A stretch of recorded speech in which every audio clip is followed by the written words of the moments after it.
At the beginning of this chapter, I share a very personal and heart-wrenching story, a story of murder. One of the men who led a small group in my church killed his wife. It happened after he and his family moved to another city. He actually became an elder in another Bible-believing church. Little did I realize when I spoke at his wife's funeral that this man, in a fit of rage, took her life. And to this day, as I'm sharing this story, he's still serving time in a state penitentiary. How could this happen? Especially to a man who identified himself as a Christ follower and literally ministered to others as a lay pastor. Well, needless to say, I asked myself this question. I thought I knew this family well. But one thing for sure, it demonstrates the power of destructive anger. When we look at what Paul had in mind when he used the Greek word translated pugnacious, let's remember that anger reflects an emotion that is on a continuum from very mild feelings of resentment to intense rage. Other translations use the words being a bully, a striker, being violent. Obviously, this is the most sinful kind of anger that can lead to intense verbal and physical attacks. In the worst form, it leads to the literal destruction of another human being. And as you'll see in this study, some very prominent biblical personalities committed murder. Cain when he killed his brother Abel. Moses when he slew an Egyptian. David when he arranged the death of one of his key soldiers. Saul, later called Paul, who approved of Stephen's death. Note also that Paul's reference to this kind of anger follows not addicted to wine.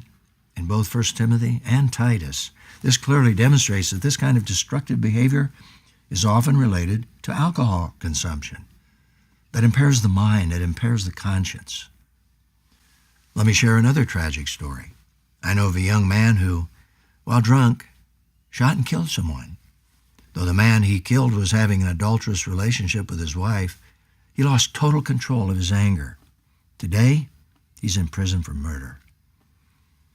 Though this man's feelings of anger are understandable, he lost control of his sensibilities, something he would probably never have done while sober.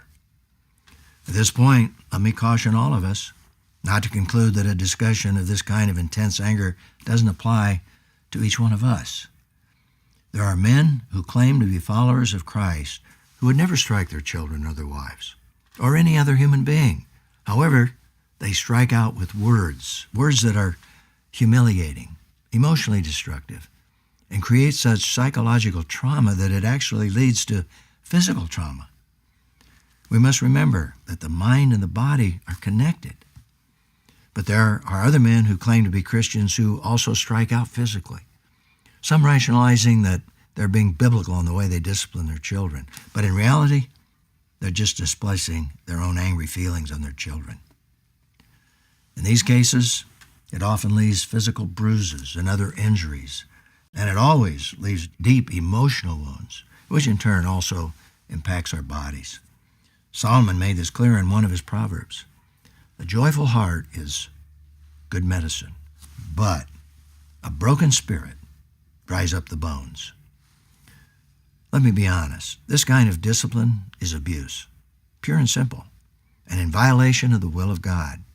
It's anger out of control, which is really what Paul had in mind when he penned the word translated pugnacious. But before you read this chapter, remember there are men all around you who need help with these intense emotional issues. Perhaps God has someone in mind he wants you to help.